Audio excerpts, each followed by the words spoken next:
In this video, I will explain how you can fill the background with specific color in Photoshop. So I'm going to create a new document and then I will be adding the color, background color. So let us go to the file and then click on new document.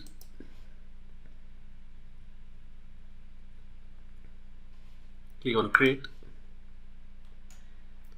And by default it has taken this color.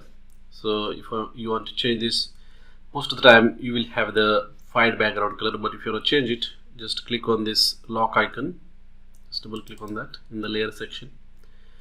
Once you do that, go to the edit, then click on fill, and in here you have to select color, and now you can select the different colors.